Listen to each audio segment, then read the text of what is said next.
हस्तशिल्प एवं हथकरघा आयुक्त व वरिष्ठ विचारक राजीव शर्मा द्वारा लिखित पुस्तक विद्रोही सन्यासी काफ़ी सुर्खियों में है, जो अमेज़ॉन पर भी बेस्ट सेलर कैटेगरी में भी शामिल हुई है। राजीव शर्मा ने उनके द्वारा लिखित पुस्तक विद्रोही सन्यासी को लेकर काफ़ी शोध किया है। न्यूज़ ऑब्जर्वर ने विद्रोही सन्यासी को लेकर कई मुद्दों पर उनसे चर्चा की। देखिए इस पुस्तक विद्रोही सन्यासी को लेकर राजीव शर्मा क्या कहते हैं।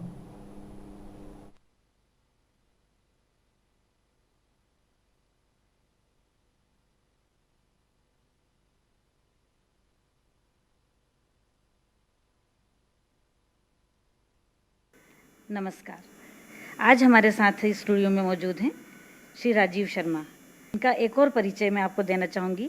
इतने महत्वपूर्ण पद पर कार्य करते हुए सर कलम के धनी भी हैं। हाल ही में इनकी एक किताब विद्रोही सन्यासी आई है, जो बहुत चर्चा में है, और चर्चा में इसलिए भी है कि अमेज़न की टॉप सेलिंग किताबों में इसको शामिल किया गया है। तो आज हम सर से इसी विषय पर बात करेंगे, राजीव जी से। वो स्वयं आपको बताएंगे कि इनकी इस किताब का विषय वस्तु क्या है। तो राजीव जी, आपका स्वागत है। नमस्कार जी, आप सबसे पहले हमारे दर्शकों को ये बताइए कि ये जो विद्रोही सन्यासी किताब आपने लिखी है, आदि शंकराचार्य के जीवन पर आधारित है ये, तो आप थोड़ा सा इसके विषय वस्तु के बारे में हमारे दर्शकों को बताएं। विद्रोही सन्यासी की विषय वस्तु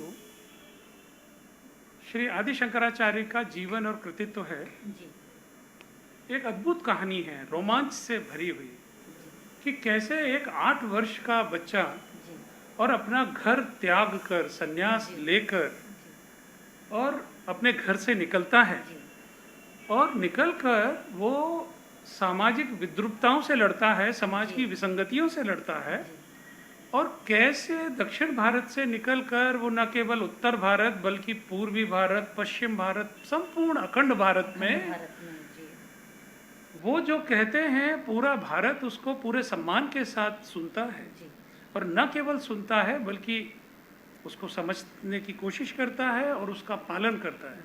तो अद्भुत कहानी है आदि शंकराचार्य की। वो कहानी मैंने इस उपन्यास में कही है।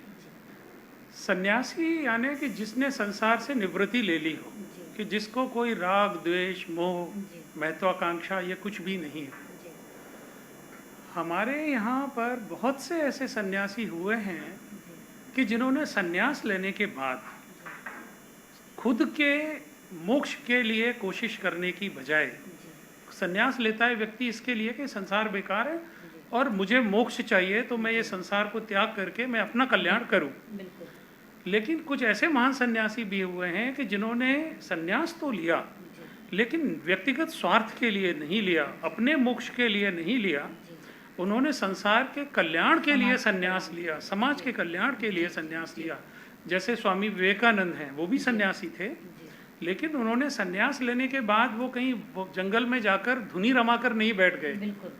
हर उस स्थान पर मैंने जाने का प्रयास किया और मैं गया भी, छुट्टियां ले लेकर गया, क्योंकि वो सरकारी यात्राएं नहीं थी, वो मेरे खुद की निजी यात्राएं थी।